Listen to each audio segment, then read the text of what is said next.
ମୁଁ ଓମପ୍ରକାଶ ପାତ୍ର ଆପଣଙ୍କୁ ସ୍ୱାଗତ କରୁଛି ମୋ ୟୁଟ୍ୟୁବ୍ ଚ୍ୟାନେଲ୍ ଏମଆର୍ ଷ୍ଟଡି ଏକାଡେମୀକୁ। ଆଶା କରୁ ସମସ୍ତେ ଭଲରେ ଥିବେ ଏବଂ ପରୀକ୍ଷା ପାଇଁ ଆପଣଙ୍କ ପ୍ରିପାରେସନ୍ ଭଲ ଭାବରେ ଚାଲିଥିବ।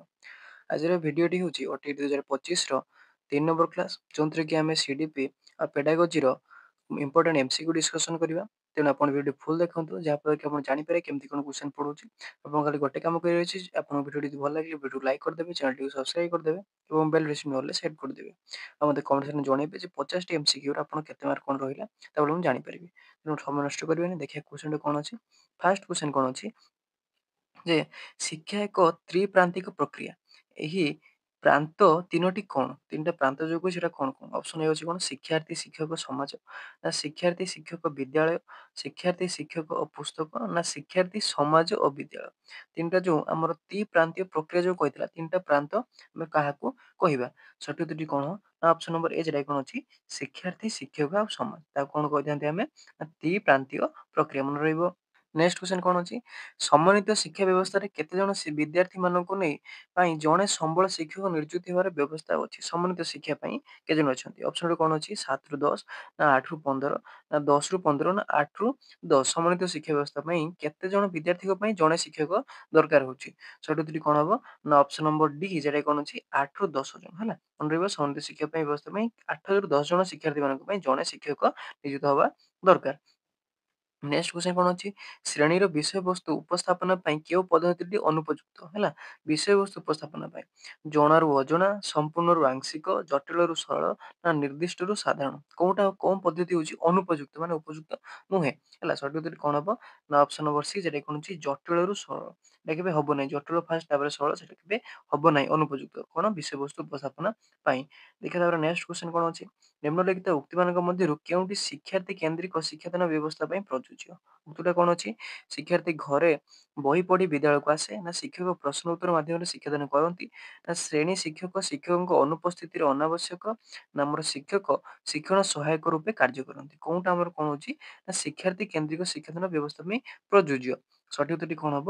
ନା ଅପସନ୍ ନମ୍ବର ଡି ଯେଟା କ'ଣ ଅଛି, ଶିକ୍ଷକ ଶିକ୍ଷଣ ସହାୟକ ରୂପେ କାର୍ଯ୍ୟ କରିଥାନ୍ତି। ଗୋଟେ ସେମାନେ ସହାୟକ ଭାବେ ସେ କାର୍ଯ୍ୟ କରିଥାନ୍ତି କୋଉଥିରେ? ନା ଶ୍ରେଣୀକକ୍ଷ ମଧ୍ୟରେ। ନେକ୍ସଟ କ୍ୱେଶ୍ଚନ କ'ଣ ଅଛି?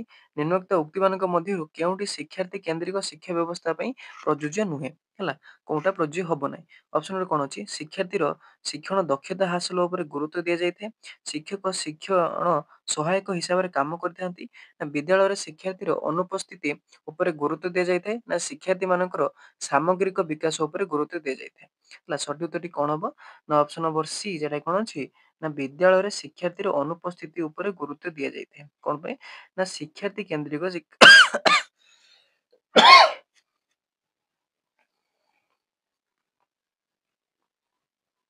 କ'ଣ ନା ଶିକ୍ଷାର୍ଥୀ କେନ୍ଦ୍ରିକ ଶିକ୍ଷା ବ୍ୟବସ୍ଥା ହିଁ ପ୍ରଯୁଜ୍ୟ ନୁହେଁ। ମାନେ ବିଦ୍ୟାଳୟରେ ଶିକ୍ଷାର୍ଥୀର ଅନୁପସ୍ଥିତି ଉପରେ ଗୁରୁତ୍ୱ ଦିଆଯାଇଥାଏ। ଏଇଟା କେବେ? ଏଇଟା ହବ ନାହିଁ। ବାକି ଗୁଡ଼ାକ ହବ। ମନେ ରହିବ। ତାପରେ ଦେଖିବା ନେକ୍ସଟ କ୍ୱେଶ୍ଚନ। ଶିକ୍ଷାର୍ଥୀ କେନ୍ଦ୍ରିକ ଶିକ୍ଷାଦାନ ପଦ୍ଧତି ପାଇଁ କେଉଁଟି ଠିକ୍? ହେଲା, ଶିକ୍ଷାର୍ଥୀ କେନ୍ଦ୍ରିକ ଶିକ୍ଷାଦାନ ପାଇଁ ଅପସନରେ କ'ଣ ରହିଛି? ଶିକ୍ଷକ ପଥ ପ୍ରଦର୍ଶକ ରୂପେ କାର୍ଯ୍ୟ କରିଥାନ୍ତି, ଶିକ୍ଷାର୍ଥୀ ମୁଖସ୍ଥ କରି ଶିକ୍ଷା ଲାଭ କରିଥାନ୍ତି, ଶ୍ରେଣୀ ଗୃହରେ ଶିକ୍ଷକଙ୍କର ଅନୁପସ୍ଥିତି ଅନାବଶ୍ୟକ, ନା ଶିକ୍ଷାର୍ଥୀ ସକ୍ରିୟ ଥିବା ବେଳେ ଶିକ୍ଷକ ପୁରାପୁରି ନିଷ୍କ୍ରିୟ ରହିଥାନ୍ତି। ହେଲା, କୋଉଟା ଆମର ଶିକ୍ଷାଦାନ ପଦ୍ଧତି ପାଇଁ କୋଉଟା ଠିକ୍ ହବ? ମାନେ ଶିକ୍ଷାର୍ଥୀ କେନ୍ଦ୍ରିକ ପାଇଁ ଠିକ୍ ହବ। ସଠିକ ଉତ୍ତରଟି ଏହାର କ'ଣ ହବ? ନା ଅପସନ୍ ନମ୍ବର ଏ ଯେଟା କ'ଣ ଅଛି, ଶିକ୍ଷକ ପଥ ପ୍ରଦର୍ଶକ ରୂପେ କାର୍ଯ୍ୟ କରିଥାନ୍ତି। ଏଇଟା ହିଁ ଠିକ୍ ହବ। ମନେ ରହିବ। ତାପରେ ଦେଖିବା ନେକ୍ସଟ କ୍ୱେଶ୍ଚନ। ହେଲା, କେଉଁ ଉକ୍ତିଟି ଶିକ୍ଷକ କେନ୍ଦ୍ରିକ ଶିକ୍ଷଣ ପାଇଁ ପ୍ରଯୁଜ୍ୟ? ହେଲା, ଏଥିରୁ କୋଉଟା ଶିକ୍ଷକ କେନ୍ଦ୍ରିକ ଶିକ୍ଷଣ ପାଇଁ ପ୍ରଯୁଜ୍ୟ ହବ? ଅପସନରେ କ'ଣ ଅଛି? ଶିକ୍ଷାର୍ଥୀ ପ୍ରଶ୍ନ ପଚାରିବା ପାଇଁ ସୁଯୋଗ ପାଏ, ନା ଅନ୍ୟମନସ୍କ ହେବା ପାଇଁ ସୁଯୋଗ ନଥାଏ, ଅଳ୍ପ ବୁଦ୍ଧି ସମ୍ପନ୍ନ ପିଲା ପାଇଁ ଅଧିକ ଉପଯୋଗୀ, ନା ଶିକ୍ଷକ ବହୁତ ସକ୍ରିୟ ରହିଥାନ୍ତି। କୋଉଟା ଶିକ୍ଷକ କେନ୍ଦ୍ରିକ ଶିକ୍ଷଣ ପାଇଁ ପ୍ରଯୁଜ୍ୟ ହବ? ହେଲା, ସଠିକ ଉତ୍ତରଟି କ'ଣ ହବ? ନା ଅପସନ୍ ନମ୍ବର ଡି ଯେଟା କ'ଣ, ଶିକ୍ଷକ ବହୁତ ସକ୍ରିୟ ରହିଥାନ୍ତି। ହେଲା, ଏଇଟା ଶିକ୍ଷକ କେନ୍ଦ୍ରିକ ଶିକ୍ଷାର ପ୍ରଯୁଜ୍ୟ ହବ। ତାପରେ ଦେଖିବା ଆମର ନେକ୍ସଟ କ୍ୱେଶ୍ଚନ କ'ଣ ଦେଇଛି? ଶିଶୁ କେନ୍ଦ୍ରିକ ଶିକ୍ଷାଦାନରେ କ'ଣ ହୁଏ? ଯୋଉଟା ଶିଶୁ କେନ୍ଦ୍ରିକ ହେଇଥାଏ ତା ଭିତରେ କ'ଣ ହେଇଥାଏ? ନା ଶିଶୁ ଆପେ ଆପେ ଶିକ୍ଷା ଲାଭ କରେ, ଶିକ୍ଷକ ଅପେକ୍ଷା ଶିଶୁ ଅଧିକ ସକ୍ରିୟ ରୁହେ, ଶିକ୍ଷକ ଶିଶୁକୁ ଅଧିକ ପାଠପଢ଼ା ଦିଅନ୍ତି, ନା ଶିକ୍ଷଣରେ ଶିକ୍ଷକ ଉପସ୍ଥିତ ଅନାବଶ୍ୟକ। ଶିଶୁ କେନ୍ଦ୍ରିକ ଶିକ୍ଷାଦାନରେ କ'ଣ ହେଇଥାଏ? ସଠିକ ଉତ୍ତରଟି କ'ଣ ହବ? ନା ଅପସନ୍ ନମ୍ବର ବି ଯେଟା କ'ଣ, ଶିକ୍ଷକ ଅପେକ୍ଷା ଶିଶୁ ଅଧିକ ସକ୍ରିୟ ରୁହେ। ଏଟା ସକ୍ରିୟ ଉପରେ ଡିପେଣ୍ଡ କରେ। ଯେମିତି ଶିକ୍ଷକ କେନ୍ଦ୍ରିକରେ ଶିକ୍ଷକ ଅଧିକ ସକ୍ରିୟ ହଉଥିଲେ, ସେମିତିଆ ଶିଶୁ କେନ୍ଦ୍ରିକରେ କ'ଣ, ଶିକ୍ଷକ ଅପେକ୍ଷା ଶିଶୁ ଅଧିକ ସକ୍ରିୟ ରହିଥାଏ। ତାପରେ ଦେଖିବା ନେକ୍ସଟ କ୍ୱେଶ୍ଚନ କଣ ଅଛି? ପାଠ୍ୟକ୍ରମ ଗୋଟିଏ ଅଂଶ ଅଧ୍ୟୟନ ପରେ ଶିକ୍ଷାର୍ଥୀ ଠାରୁ ଯେଉଁ ସବୁ ଉପଲବ୍ଧି ଆଶା କରାଯାଏ ସେପରି କାର୍ଯ୍ୟକୁ କେଉଁ ପ୍ରକାର ଶିକ୍ଷାଦାନ କୁହାଯାଇଥାଏ? ପାଠ୍ୟକ୍ରମରେ ଗୋଟିଏ ଅଂଶ ଅଧ୍ୟୟନ ପରେ ଶିକ୍ଷାର୍ଥୀଠାରୁ ଯେଉଁ ସବୁ ଉପଲବ୍ଧ ଆଶା କରାଯାଏ ତାକୁ କଣ ବୋଲି କୁହାଯାଏ? କାର୍ଯ୍ୟଭିତ୍ତିକ ଶିକ୍ଷାଦାନ, ଶିକ୍ଷାର୍ଥୀ କେନ୍ଦ୍ରିକ ଶିକ୍ଷାଦାନ, ଶିକ୍ଷକ କେନ୍ଦ୍ରିକ ଶିକ୍ଷାଦାନ ନା ଶିକ୍ଷଣ କେନ୍ଦ୍ରିକ ଶିକ୍ଷାଦାନ? ବହୁତ ବଢିଆ କ୍ୱେଶ୍ଚନ ହେଇଥିଲା, ଇମ୍ପୋର୍ଟାଣ୍ଟ କ୍ୱେଶ୍ଚନ, ଏମିତି କ୍ୱେଶ୍ଚନ ପରୀକ୍ଷାରେ ପାଇବେ ହେଲା। ଏହାର ସଠିକ ଉତ୍ତରଟି କଣ ହବ ନା ଅପସନ ନମ୍ବର ଡି, ସେଟା କଣ ଅଛି? ଶିକ୍ଷଣ କେନ୍ଦ୍ରିକ ଶିକ୍ଷାଦାନ ହେଲା। ଶିକ୍ଷଣ କେନ୍ଦ୍ରିକ ଶିକ୍ଷାଦାନରେ କଣ ହେଇଥାଏ ନା ପାଠ୍ୟକ୍ରମର ଗୋଟିଏ ଅଂଶ ଅଧ୍ୟୟନ ପରେ ଶିକ୍ଷାର୍ଥୀର ଯେଉଁ ସବୁ ଉପଲବ୍ଧ ଆଶା କରାଯାଇଥାଏ ସେପରି କାର୍ଯ୍ୟକୁ ଆମର ଶିକ୍ଷାଦାନ, ଆମର ଶିକ୍ଷଣ କେନ୍ଦ୍ରିକ ଶିକ୍ଷାଦାନ ବୋଲି ଆମେ କହିଥାଉ। ଦେଖିବା ନେକ୍ସଟ କ୍ୱେଶ୍ଚନ, ନିମ୍ନୋକ୍ତ ମଧ୍ୟରୁ କେଉଁଠି ଶିକ୍ଷାର୍ଥୀ କେନ୍ଦ୍ରିକ ବ୍ୟବସ୍ଥା ପାଇଁ ପ୍ରଯୁଜ୍ୟ ଅଟେ? କୋଉଠି? ଶିକ୍ଷାର୍ଥୀ କେନ୍ଦ୍ରିକ ପାଇଁ। ଶିକ୍ଷାର୍ଥୀର ସାମଗ୍ରିକ ବିକାଶ ଉପରେ ଗୁରୁତ୍ୱ, ଶିକ୍ଷକଙ୍କର ଶିକ୍ଷାଦାନ ଉପରେ ଗୁରୁତ୍ୱ, ଶିକ୍ଷକ ଶିଖାଇଲେ ପିଲାମାନେ ଶିଖିବେ, ଆମର ଶିକ୍ଷାର୍ଥୀ ସୀମିତ ଉପକାର ପାଆନ୍ତି ହେଲା। ଶିକ୍ଷାର୍ଥୀ କେନ୍ଦ୍ରିକ ବ୍ୟବସ୍ଥା ପାଇଁ କୋଉଟା ଆମର ପ୍ରଯୁଜ୍ୟ ହବ? ସଠିକ ଉତ୍ତରଟି କଣ ହବ ନା ଅପସନ ନମ୍ବର ଏ, ଯେଟା କଣ ଶିକ୍ଷାର୍ଥୀ ସାମଗ୍ରିକ ବିକାଶ ଉପରେ ଗୁରୁତ୍ୱ ଦିଆଯାଇଥାଏ। କୋଉଥିରେ? ଶିକ୍ଷାର୍ଥୀ କେନ୍ଦ୍ରିକ ବ୍ୟବସ୍ଥାରେ। ତାପରେ ଦେଖିବା ନେକ୍ସଟ କ୍ୱେଶ୍ଚନ, ଶିକ୍ଷାର୍ଥୀର ଅଭିଜ୍ଞତା ଆଗ୍ରହ ଓ ସାମର୍ଥ୍ୟକୁ ଦୃଷ୍ଟିରେ ରଖି ଯେଉଁ ଶିକ୍ଷାଦାନ ଶିକ୍ଷଣ ଯୋଜନା କରାଯାଏ ଯେପରି ସେହିପରି ବ୍ୟବସ୍ଥାକୁ କି ପ୍ରକାର ଶିକ୍ଷାଦାନ କୁହାଯାଇଥାଏ? କଣ ରହିଲା? ଅଭିଜ୍ଞତା ଆଗ୍ରହ ଶିକ୍ଷାର୍ଥୀର ଉପରେ ଯେଉଁ ଶିକ୍ଷାଦାନ ଦିଆଯାଇଥାଏ। ଅପସନ କଣ ଅଛି? କାର୍ଯ୍ୟଭିତ୍ତିକ ଶିକ୍ଷାଦାନ, ଶିକ୍ଷାର୍ଥୀ କେନ୍ଦ୍ରିକ ଶିକ୍ଷାଦାନ, ଉଦ୍ଦେଶ୍ୟ ଭିତ୍ତିକ ନା ଶିକ୍ଷଣ କେନ୍ଦ୍ରିକ ଶିକ୍ଷାଦାନ? ବହୁତ ବଢିଆ କ୍ୱେଶ୍ଚନ ଟି ଅଛି।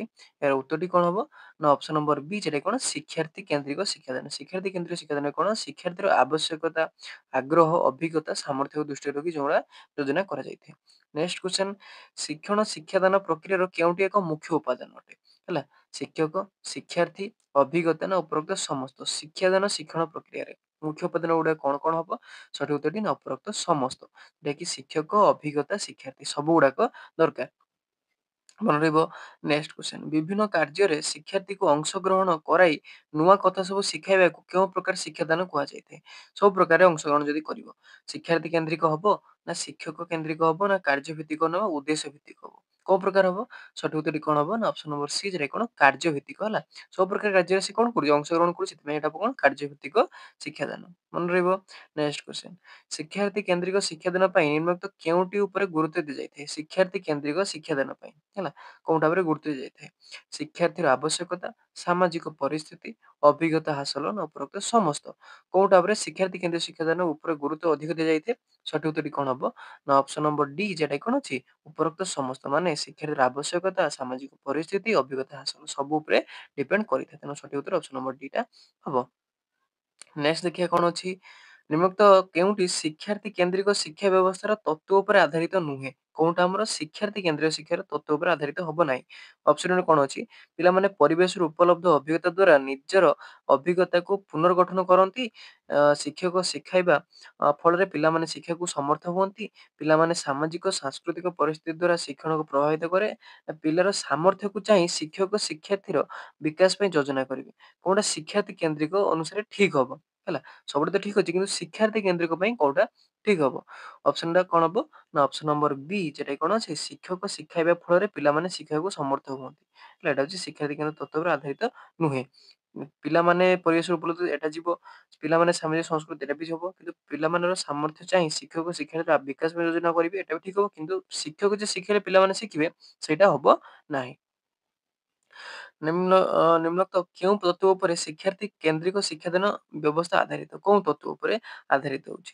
ପିଲାମାନେ ପରିବେଶରୁ ଅଭିଜ୍ଞତା ହାସଲ କରନ୍ତି, ପିଲାମାନେ ଅଭିଜ୍ଞତା ପୁନର୍ଗଠନ କରିବାର ସାମର୍ଥ୍ୟ, ପିଲାର ଶିକ୍ଷଣ ସାମାଜିକ ସାଂସ୍କୃତିକ ପରିସ୍ଥିତି ଦ୍ୱାରା ପ୍ରଭାବିତ ନା ଉପରୋକ୍ତ ସମସ୍ତ? ଶିକ୍ଷାର୍ଥୀ କେନ୍ଦ୍ରିକ ଶିକ୍ଷାଦାନ ପାଇଁ କୋଉଟା ପ୍ରଯୁଜ୍ୟ ହବ? ସଠିକ ଉତ୍ତରଟି କଣ ନା ଅପସନ ନମ୍ବର ଡି, ଯେଟା କି ଉପରୋକ୍ତ ସମସ୍ତ, ମାନେ ଏ ବି ସି ସବୁଗୁଡାକ ଠିକ ହବ। ମନେ ରହିବ। ନେକ୍ସଟ, ଯେଉଁ ଶିକ୍ଷାରେ ଶିକ୍ଷାର୍ଥୀର ଇଚ୍ଛା, ଆଗ୍ରହ, ସାମର୍ଥ୍ୟ ଇତ୍ୟାଦି ଉପରେ ଗୁରୁତ୍ୱ ଦିଆଯାଇଥାଏ ତାହାକୁ ନିମ୍ନୋକ୍ତରୁ କୋଉ ବ୍ୟବସ୍ଥା କୁହାଯାଏ? ଶିକ୍ଷକ କେନ୍ଦ୍ରିକ, ଶିକ୍ଷାର୍ଥୀ କେନ୍ଦ୍ରିକ, ଦକ୍ଷତା କେନ୍ଦ୍ରିକ, ଶିକ୍ଷଣ କେନ୍ଦ୍ରିକ? କହିଲା ଶିକ୍ଷାର୍ଥୀର ଆଗ୍ରହ, ଇଚ୍ଛା, ସାମର୍ଥ୍ୟ ମାନେ କଣ? ସେଟା ଶିକ୍ଷାର୍ଥୀ କେନ୍ଦ୍ରିକ। ବୁଝିପାରିଲେ? ବାସ୍। ନେକ୍ସଟ, ନିମ୍ନୋକ୍ତ ମଧ୍ୟରୁ ଅନ୍ତର୍ଦୃଷ୍ଟି ମତବାଦ ସହ ସମ୍ପର୍କିତ ନୁହେଁ? କୋଉଟା ଅନ୍ତର୍ଦୃଷ୍ଟି ମତବାଦ? ଇମ୍ପୋର୍ଟାଣ୍ଟ କ୍ୱେଶ୍ଚନ ଟା ଅଛି ହେଲା। କୋଉଟା ଅନ୍ତର୍ଦୃଷ୍ଟି ମତବାଦ ସହିତ ସମ୍ପର୍କିତ ହବ ନାହିଁ? ସାନିଧି ନୀତି, ପରିଚିତ ନୀତି, ସମ୍ପୂର୍ଣ୍ଣତା ନୀତି ନା ସାଦୃଶ୍ୟ ନୀତି? କୋଉଟା ହବ ସମ୍ପର୍କିତ ହବ ନାହିଁ ଅନ୍ତର୍ଦୃଷ୍ଟି ମତବାଦ ଅନୁସାରେ। ସଠିକ ଉତ୍ତରଟି କଣ ହବ ନା ଅପସନ ନମ୍ବର ଡି ଯେଟା କଣ ସାଦୃଶ୍ୟ ନୀତି ହେଲା। ସାନିଧି ନୀତି, ପରିଚିତ ନୀତି ଆଉ ସମ୍ପୂର୍ଣ୍ଣ ନୀତି ଏଇଟା କଣ ଅନ୍ତର୍ଦୃଷ୍ଟି ମତବାଦ ସହିତ ସମ୍ପର୍କିତ ହବ, କିନ୍ତୁ ସାଦୃଶ୍ୟ ନୀତିଟା ହବ ନାହିଁ। ନେକ୍ସଟ ଦେଖିବା ଶିକ୍ଷାର୍ଥୀ କେନ୍ଦ୍ରିକ ଶିକ୍ଷାଦାନ ପାଇଁ କୋଉଟା ଠିକ ନୁହେଁ। ଶିକ୍ଷାର୍ଥୀ କେନ୍ଦ୍ରିକ ଶିକ୍ଷାଦାନ ପାଇଁ ଶିକ୍ଷାର୍ଥୀ ସକ୍ରିୟ ଥିଲା ବେଳେ ଶିକ୍ଷକ ସକ୍ରିୟ ରୁହନ୍ତି, ନା ଶିକ୍ଷଣର କେନ୍ଦ୍ରବିନ୍ଦୁ ଶିକ୍ଷା, ନା ଶିକ୍ଷକ ପଥ ପ୍ରଦର୍ଶକ ରୂପେ କାର୍ଯ୍ୟ କରନ୍ତି, ନା ଶିକ୍ଷାଦାନ ଅପେକ୍ଷା ଶିକ୍ଷଣ ପ୍ରକ୍ରିୟା ଉପରେ ଅଧିକ ଗୁରୁତ୍ୱ ଦିଆଯାଇଥାଏ ହେଲା। ଏହାର ସଠିକ ଉତ୍ତରଟି କଣ ହବ ନା ଅପସନ ନମ୍ବର ଏ ଯେଟା କଣ ଅଛି ଶିକ୍ଷାର୍ଥୀ ସକ୍ରିୟ ଥିଲା ବେଳେ ଶିକ୍ଷକ କଣ କୁହନ୍ତି ନିଷ୍କ୍ରିୟ ରୁହନ୍ତି। ଏଇଟା ଠିକ ହବ ନାହିଁ ହେଲା। ନେକ୍ସଟ କଣ ଅଛି ନିମ୍ନୋକ୍ତ ମଧ୍ୟରୁ କେଉଁଟି ବହୁ ପୁରାତନ ଓ ପାରମ୍ପରିକ ପଦ୍ଧତି ଅଟେ ହେଲା। ଶିକ୍ଷା କ୍ଷେତ୍ରରେ କୋଉଟା ବହୁତ ପୁରାତନ ଆଉ ପାରମ୍ପରିକ ପଦ୍ଧତି। ଶିକ୍ଷାର୍ଥୀ କେନ୍ଦ୍ରିକ ଶିକ୍ଷା, ଶିକ୍ଷକ କେନ୍ଦ୍ରିକ ଶିକ୍ଷା, ଶିକ୍ଷଣ କେନ୍ଦ୍ରିକ, ନା ଦକ୍ଷତା କେନ୍ଦ୍ରିକ ହେଲା। ସଠିକ ଉତ୍ତରଟି କଣ ହବ ନା ଅପସନ ନମ୍ବର ବି ଯେଟା କଣ ଅଛି ଶିକ୍ଷକ କେନ୍ଦ୍ରିକ। ଶିକ୍ଷକ କେନ୍ଦ୍ରିକ ହଉଛି ବହୁତ ପୁରୁଣା ବା ପୁରାତନ କାଳରେ ଋଷି ମାନେ କେବଳ ପଢଉଥିଲେ, ପିଲାମାନେ ଶୁଣୁଥିଲେ ହେଲା। ସେଟା ହଉଛି କଣ ସବୁଠୁ ପୁରୁଣା। ନେକ୍ସଟ କ୍ୱେଶ୍ଚନ ଦେଖିବା କଣ ଅଛି। ହୁଁ ଶିକ୍ଷକ ଅପେକ୍ଷା କେଉଁ ପ୍ରକାର ଶିକ୍ଷାଦାନରେ ଶିକ୍ଷାର୍ଥୀ ଅଧିକ ସକ୍ରିୟ ରୁହେ। ଶିକ୍ଷକ ଅପେକ୍ଷା ଶିକ୍ଷାର୍ଥୀ ଅଧିକ। ଶିକ୍ଷକ କେନ୍ଦ୍ରିକ ଶିକ୍ଷାଦାନ, ଶିକ୍ଷାର୍ଥୀ କେନ୍ଦ୍ରିକ, ଶିକ୍ଷଣ କେନ୍ଦ୍ରିକ, ନା ଦକ୍ଷତା କେନ୍ଦ୍ରିକ। କୋଉ ପ୍ରକାର ଶିକ୍ଷାଦାନରେ ଅଧିକ ଶିକ୍ଷାର୍ଥୀ ହେଇଥାଏ। ସଠିକ ଉତ୍ତର କଣ ହବ ନା ଅପସନ ନମ୍ବର ବି ଯେଟା କଣ ଶିକ୍ଷାର୍ଥୀ କେନ୍ଦ୍ରିକ ଶିକ୍ଷାଦାନରେ ହେଲା। ନେକ୍ସଟ ଅଛି କିଏ ଶିକ୍ଷାଦାନ ଶିକ୍ଷଣ ପ୍ରକ୍ରିୟାର କେନ୍ଦ୍ରବିନ୍ଦୁ ଅଟେ। ଶିକ୍ଷକ, ଶିକ୍ଷାର୍ଥୀ, ପରିବେଶ, ଉପକରଣ କୋଉଟା ଅଧିକ କେନ୍ଦ୍ରବିନ୍ଦୁ ବା ଇମ୍ପୋର୍ଟାଣ୍ଟ କୋଉଟା। ସଠିକ ଉତ୍ତରଟି କଣ ହବ ନା ଅପସନ ନମ୍ବର ବି ଯେଟା କି ଶିକ୍ଷାର୍ଥୀ। ଶିକ୍ଷାର୍ଥୀ ହେଉଛି ଶିକ୍ଷଣର କେନ୍ଦ୍ରବିନ୍ଦୁ। ନିମ୍ନୋକ୍ତ ମଧ୍ୟରୁ କେଉଁ କାରଣ ପାଇଁ ଶିକ୍ଷାର୍ଥୀ କେନ୍ଦ୍ରିକ ଶିକ୍ଷାଦାନକୁ ଅଧିକ ଫଳପ୍ରଦ ବୋଲି ବିବେଚନା କରାଯାଇଥାଏ। କଣ ପାଇଁ। ଶିକ୍ଷାର୍ଥୀର ଆବଶ୍ୟକତା ଆଗ୍ରହ ରୂପେ ଗୁରୁତ୍ୱ, ନା ସାମାଜିକ ପରିସ୍ଥିତି, କାର୍ଯ୍ୟ ମଧ୍ୟରେ ଅଭିଜ୍ଞତା ହାସଲ, ନା ଉପରୋକ୍ତ ସମସ୍ତ। କଣ ପାଇଁ ଶିକ୍ଷାର୍ଥୀ କେନ୍ଦ୍ରିକ କୁ ଅଧିକ ଫଳପ୍ରଦ ହୋଇଥାଏ। ସଠିକ ଉତ୍ତରଟି କଣ ହବ ନା ଅପସନ ନମ୍ବର ଡି ଯେଟା କଣ ଉପରୋକ୍ତ ସମସ୍ତ ହେଲା। ଏ ବି ସି ସବୁଗୁଡା ଠିକ ହବ।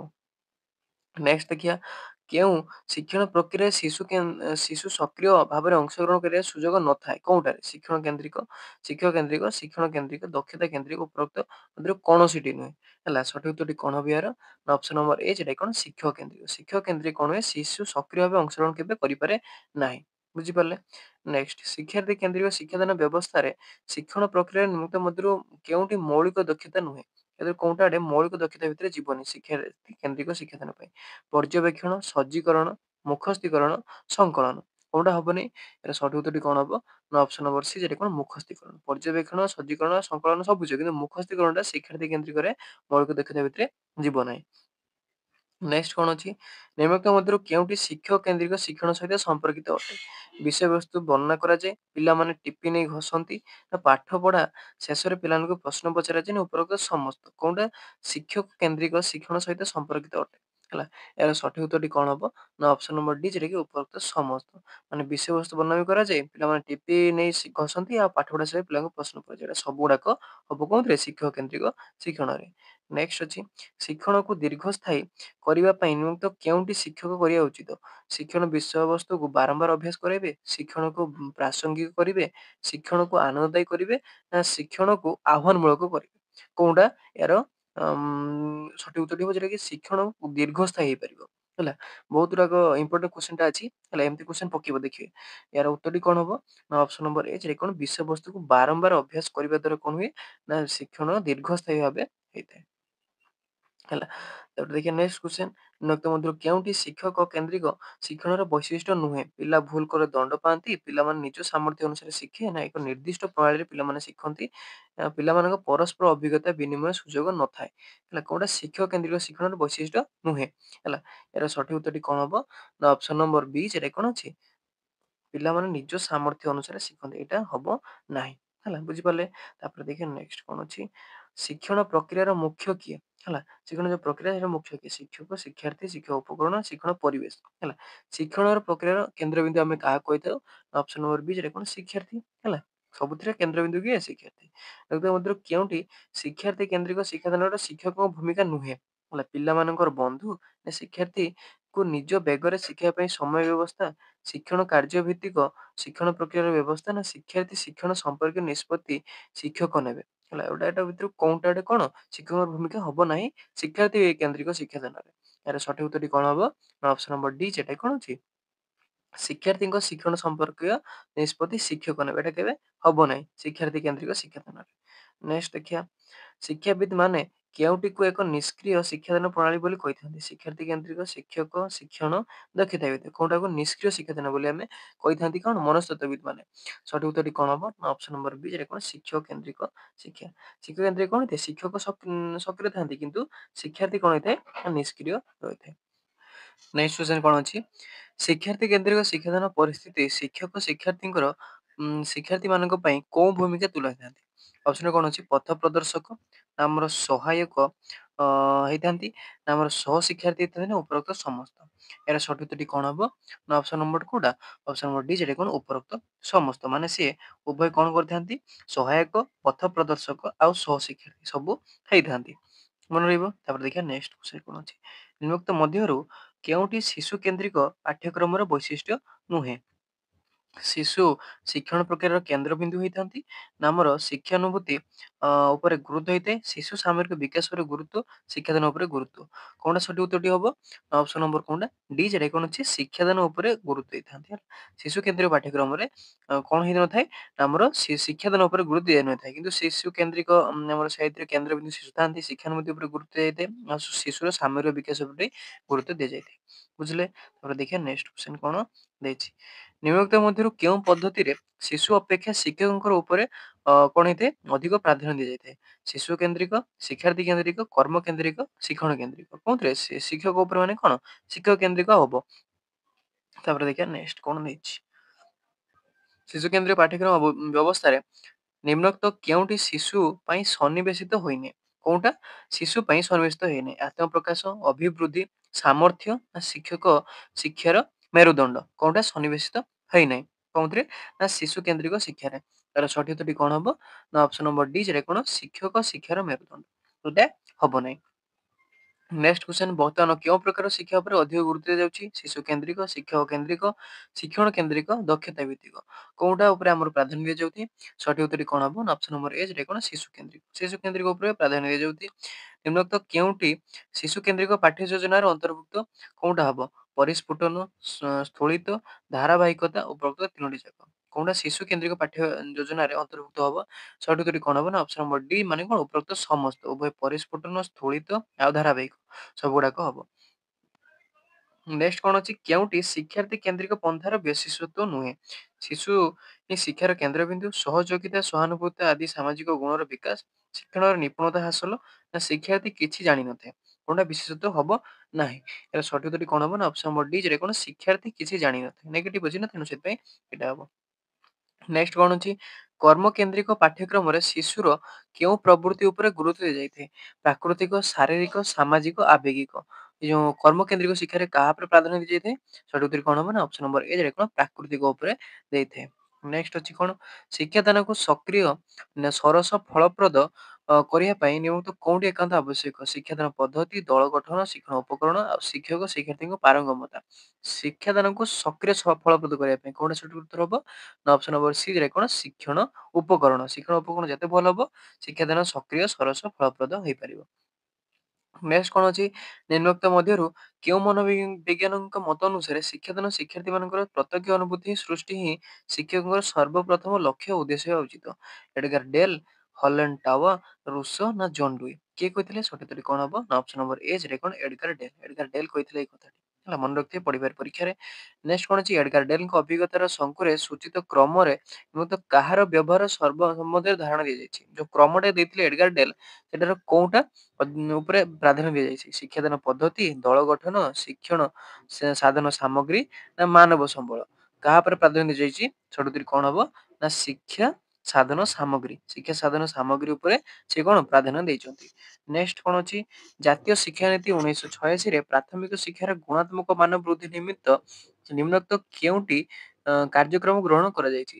ଅପସନରେ କଣ ଅଛି ମଧ୍ୟାହ୍ନ ଭୋଜନ ଶିକ୍ଷା ଅଧିକାର କଳାପଟା ଅଭିଯାନ ସର୍ବଶିକ୍ଷା ଅଭିଯାନ। ଜାତୀୟ ଶିକ୍ଷାନୀତି 1986 ରେ କାହା ଉପରେ ପ୍ରାଧାନ୍ୟ ଦିଆଯାଇଛି? ସଠିକ ଉତ୍ତରଟି କଣ ହବ ନା ଅପସନ ନମ୍ବର ସି ଯେଟା କଣ ଅଛି କଳାପଟା ଅଭିଯାନ ହେଲା କଳାପଟା ଅଭିଯାନ ଉପରେ ଜାତୀୟ ଶିକ୍ଷାନୀତି 1986 ରେ ପ୍ରାଧାନ୍ୟ ଦିଆଯାଇଛି। ନେକ୍ସଟ କଣ ଅଛି ନିମ୍ନୋକ୍ତ ତତ୍ତ୍ୱମାନଙ୍କ ମଧ୍ୟରୁ କେଉଁଟି ଶିକ୍ଷାର୍ଥୀ କେନ୍ଦ୍ରିକ ଶିକ୍ଷା ପାଇଁ ପ୍ରଯୁଜ୍ୟ ନୁହେଁ? କୋଉଟା ଶିକ୍ଷାର୍ଥୀ କେନ୍ଦ୍ରିକ ଶିକ୍ଷା ପାଇଁ ପ୍ରଯୁଜ୍ୟ ହବ ନାହିଁ? ଅପସନ କଣ ଅଛି? ଅଭିଜ୍ଞତାକୁ ଆଧାର କରି ଶିକ୍ଷା ବ୍ୟବସ୍ଥା, ଅନ୍ୟମାନଙ୍କ ସହିତ ମୁକ୍ତ ଭାବେ ଭାବର ଆଦାନ ପ୍ରଦାନ ସୁଯୋଗ, ମନ ଇଚ୍ଛା ଆଚରଣ କରିବାର ସୁଯୋଗ ନା ଆଗ୍ରହ ଆଧାରରେ ଶିକ୍ଷା? କଣ ଶିକ୍ଷାର୍ଥୀ କେନ୍ଦ୍ରିକ ଶିକ୍ଷା ପାଇଁ ପ୍ରଯୁଜ୍ୟ ହେବ ନାହିଁ? ଏହାର ସଠିକ ଉତ୍ତରଟି କଣ ହବ?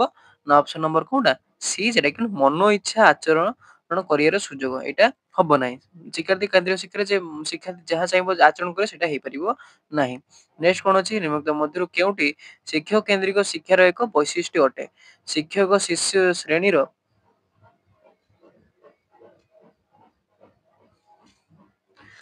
ନିମ୍ନୋକ୍ତ ମଧ୍ୟରୁ କେଉଁଟି ଶିକ୍ଷକ କେନ୍ଦ୍ରିକ ଶିକ୍ଷାର ଏକ ବୈଶିଷ୍ଟ୍ୟ ଅଟେ?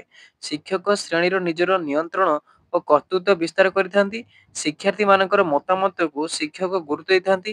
ଶିକ୍ଷାର୍ଥୀ ମାନଙ୍କର ନିଜର ବେଗରେ ଶିକ୍ଷା ପାଇଁ ଶିକ୍ଷକ ସୃଷ୍ଟି କରିଥାନ୍ତି। ଶିକ୍ଷାର୍ଥୀ ମାନଙ୍କର ଆଗ୍ରହ ଅନୁସାରେ ଶିକ୍ଷା ଦେଇଥାନ୍ତି। ସଠିକ ଉତ୍ତରଟି କଣ ହବ ୟାର? ନା ଅପସନ ନମ୍ବର ଏ ଯେଟା କଣ ଶିକ୍ଷକ ଶ୍ରେଣୀର ନିଜର ନିୟନ୍ତ୍ରଣ କର୍ତ୍ତୃତ୍ୱ ବିସ୍ତାର କରିଥାନ୍ତି। ଏଟା ଖୋଜି କଣ ଶିକ୍ଷକ କେନ୍ଦ୍ରିକ ଶିକ୍ଷାର ଗୋଟେ ବୈଶିଷ୍ଟ୍ୟ ହବ। ନେକ୍ସଟ କ୍ୱେଶ୍ଚନ କଣ ଅଛି? ଶିକ୍ଷାର୍ଥୀ କେନ୍ଦ୍ରିକ ଶିକ୍ଷାର ସଫଳ ରୂପାୟନ ପାଇଁ ଶିକ୍ଷକ ଶିକ୍ଷାର୍ଥୀ ମାନଙ୍କର ନିମନ୍ତେ କେଉଁ ଦିଗ ସମ୍ବନ୍ଧରେ ଜାଣିବା ଆବଶ୍ୟକ? ହେଲା ଶିକ୍ଷାର୍ଥୀର କୋଉ ଦିଗ ଉପରେ ଜାଣିବା ଦରକାର? ସାମର୍ଥ୍ୟ, ସ୍ୱାସ୍ଥ୍ୟ ଶାରୀରିକ ବୃଦ୍ଧି, ଅନୁଭୂତି ନା ଉପରୋକ୍ତ ତିନୋଟି ଯାକ? କଣ ଜାଣିବା ଦରକାର ଶିକ୍ଷାର୍ଥୀ ବିଷୟରେ? କଣ ଶିକ୍ଷକ ଶିକ୍ଷାର୍ଥୀ ମାନଙ୍କ ବିଷୟରେ କୋଉ ଦିଗ ଜାଣିବା ଦରକାର ଶିକ୍ଷାର୍ଥୀ କେନ୍ଦ୍ରିକ ପାଇଁ? ସଠିକ ଉତ୍ତରଟି କଣ ହବ? ନା ଅପସନ ନମ୍ବର ଡି ଯେଟା କଣ ଉପରୋକ୍ତ ସମସ୍ତ ମାନେ ସାମର୍ଥ୍ୟ, ସ୍ୱାସ୍ଥ୍ୟ, ଶାରୀରିକ ବୃଦ୍ଧି, ଅନୁଭୂତି ସବୁଗୁଡାକ ଜାଣିବା ଦରକାର। ନେକ୍ସଟ କଣ ଅଛି? ଗାର୍ଡନରଙ୍କ ମତ ଅନୁସାରେ ଶିକ୍ଷାର୍ଥୀଙ୍କର କେତେ ପ୍ରକାର ମାନସିକ ବା ଯେଟା କି ବୈଦିକ ସାମର୍ଥ୍ୟ ଅଛି? କେତେ ପ୍ରକାର କିଏ ଥିଲେ? ଗାର୍ଡନରଙ୍କ ମତ ଅନୁସାରେ 5, 8, 7, 4 କେତେ ପ୍ରକାର ରହିଛି ଗାର୍ଡନରଙ୍କ ଅନୁସାରେ? ସଠିକ ଉତ୍ତରଟି କଣ ହବ? ନା ଅପସନ ନମ୍ବର ସି ଯେଟା କଣ 7ଟି ହେଲା। ମନେ ରଖିଥିବେ ଗାର୍ଡନରଙ୍କ ମତ ଅନୁସାରେ ଶିକ୍ଷାର୍ଥୀର ମାନସିକ ବୈଦିକ ସାମର୍ଥ୍ୟ କେତେଟା ଅଛି? ନା 7 ପ୍ରକାର। ନେକ୍ସଟ ଦେଖିବା କ୍ୱେଶ୍ଚନ କଣ ଅଛି ମୁକ୍ତ ମଧ୍ୟରୁ କେଉଁଟି ଶିକ୍ଷାର୍ଥୀର ବୌଦ୍ଧିକ ସାମର୍ଥ୍ୟର ଅଂଶ ଅଟେ? ହେଲା ବୌଦ୍ଧିକ ସାମର୍ଥ୍ୟର ଶିକ୍ଷଣ ଶୈଳୀ, ଅଭିପ୍ରେରଣ, ଶିକ୍ଷଣ କେନ୍ଦ୍ରିକ ପନ୍ଥା ନା ସଙ୍ଗୀତ ଆଉ ସମ୍ବନ୍ଧୀୟ ସାମର୍ଥ୍ୟ? ହେଲା କୋଉଟା କଣ ନା ବୌଦ୍ଧିକ ସାମର୍ଥ୍ୟର ଅଂଶ ଅଟେ। ହେଲା ଏର ସଠିକ ଉତ୍ତରଟି କଣ ହବ? ନା ଅପସନ ନମ୍ବର ଡି ଯେଟା କଣ ସଙ୍ଗୀତ ସମ୍ବନ୍ଧୀୟ ସାମର୍ଥ୍ୟ। ଏଇଟା ଆମର ବୌଦ୍ଧିକରେ ଯିବ। ହେଲା ମନେ ରହିବ। ନେକ୍ସଟ କ୍ୱେଶ୍ଚନ ଅଭିଜ୍ଞତା ଭିତ୍ତିକ ମଡେଲ ନିମ୍ନୋକ୍ତ କେଉଁ ମନୋବିଜ୍ଞାନୀଙ୍କ ଦ୍ୱାରା ପ୍ରସ୍ତୁତ ହେଇଥିଲା? ଅଭିଜ୍ଞତା ଭିତ୍ତିକ ମଡେଲ ଡେଭିଡ କଲବୋ, ପିଆଜେ, ହୁକ୍, ରୁସୋ କିଏ ଦେଇଥିଲେ ଅଭିଜ୍ଞତା ଭିତ୍ତିକ ମଡେଲଟା? ସଠିକ ଉତ୍ତରଟି କଣ ହବ? ନା ଅପସନ ନମ୍ବର ଏ ଯେଟା କଣ ଡେଭିଡ କଲବୋ। ହେଲା ଡେଭିଡ କଲବୋ ଅଭିଜ୍ଞତା ଭିତ୍ତିକ ମଡେଲଟା ଦେଇଥିଲେ। ତାପରେ ଦେଖିବା ଆଜିର ଲାଷ୍ଟ କ୍ୱେଶ୍ଚନଟା କଣ ଅଛି? ଏକ ପାରସ୍ପରିକ ଆଲୋଚନା ମାଧ୍ୟମରେ କଣ ହେଇଛି ଉଭୟ ଶିକ୍ଷାର୍ଥୀ ଓ ଶିକ୍ଷକ ଯୋଉ ନୂତନ ଜ୍ଞାନ ଆହରଣ କରିଥାନ୍ତି ତାହା କେଉଁ ଶୈକ୍ଷିକ ପନ୍ଥା ଅଟେ? ଯେଟା କି ପରସ୍ପର ଉଭୟ ଶିକ୍ଷକ ଆଉ ଶିକ୍ଷା ଦେଇଥାନ୍ତି। ଶିକ୍ଷାର୍ଥୀ କେନ୍ଦ୍ରିକ, ଶିକ୍ଷଣ କେନ୍ଦ୍ରିକ ପନ୍ଥା ନା ଶିକ୍ଷକ କେନ୍ଦ୍ରିକ ପନ୍ଥା ନା ଦକ୍ଷତା ଭିତ୍ତିକ ପନ୍ଥା? ହେଲା ଏହାର ସଠିକ ଉତ୍ତରଟି କଣ ହବ? ନା ଅପସନ ନମ୍ବର ବି ଯେଟା କଣ ଅଛି ଶିକ୍ଷଣ କେନ୍ଦ୍ରିକ ପନ୍ଥା। ହେଲା ଉଭୟ ଶିକ୍ଷକ ଆଉ ଶିକ୍ଷା ଦେଇଥାନ୍ତି ସେଟା କଣ କହିଥାନ୍ତି? ଶିକ୍ଷଣ କେନ୍ଦ୍ରିକ ପନ୍ଥା। ଆପଣଙ୍କ ଏଠି ହୋମୱାର୍କ ରହିଲା ଏଇ 51 ନମ୍ବର କ୍ୱେଶ୍ଚନଟାର ଆନ୍ସରଟା ମତେ କହିପାରିବେ। କ୍ୱେଶ୍ଚନଟି କଣ ଅଛି? ନିମ୍ନ ମଧ୍ୟରୁ କେଉଁଟି ଶିକ୍ଷଣ କେନ୍ଦ୍ରିକ ପନ୍ଥାର ଲକ୍ଷଣ ଅଟେ? ଏ ଅଛି କଣ ଶିକ୍ଷଣ ପରିବେଶରୁ ଶିକ୍ଷକ ଶିକ୍ଷାର୍ଥୀ କିଛି ଶିଖିନଥାନ୍ତି। ଶିକ୍ଷକ ଶିକ୍ଷାର୍ଥୀ ପାଇଁ ଜଣେ ପଥ ପ୍ରଦର୍ଶକ ଭୂମିକା ତୁଳେଇଥାନ୍ତି। ଶିକ୍ଷାର୍ଥୀ ଶିକ୍ଷକ ମିଶି ଶିକ୍ଷଣର ମୂଲ୍ୟାୟନ କରିଥାନ୍ତି ନା ଶିକ୍ଷକ ଶିକ୍ଷଣ କାର୍ଯ୍ୟରେ ଯୋଜନା କରିଥାନ୍ତି। ହେଲା ଉତ୍ତରଟାକୁ ମତେ କମେଣ୍ଟ ସେକ୍ସନରେ ଆପଣ ଜଣାଇ ପାରିବେ। ହେଲା ତେଣୁ ଆଜି ପାଇଁ ଏତିକି ରହିଲା। ଆପଣ 50 ରୁ କେତେ ମାର୍କ ରଖିଲେ ମତେ କମେଣ୍ଟ ସେକ୍ସନରେ ଜଣାଇବେ। ଯଦି ଆପଣଙ୍କୁ ନୋଟ୍ ଦରକାର ଅଛି ତାହେଲେ ମତେ ଜଣାଇ ପାରିବେ ଯାହାଫଳରେ ନୋଟ୍ ପ୍ରୋଭାଇଡ କରିପାରିବି। ଆଜି ପାଇଁ ଏତିକି ରହୁଛି। ଯଦି ଭିଡ଼ିଓ ଆପଣଙ୍କୁ ଭଲ ଲାଗିଲା ଭିଡ଼ିଓଟିକୁ ଲାଇକ୍ କରିଦେବେ, ଚ୍ୟାନେଲଟିକୁ ସବସ୍କ୍ରାଇବ କରିଦେବେ। ଏମିତି ଭିଡ଼ିଓ ପାଇବା ପାଇଁ ପାଖରେ ବେଲ୍ ଆଇକନଟିକୁ ଅଲରେ ସେଟ୍ କରିଦେବେ। ଆଜି ପାଇଁ ଏତିକି ରହୁଛି। ନୂଆ ଟପିକରେ ଆପଣଙ୍କୁ ଦେଖାହବ। ସେଥିପର୍ଯ୍ୟନ୍ତ ରହୁଛି। ଧନ୍ୟବାଦ।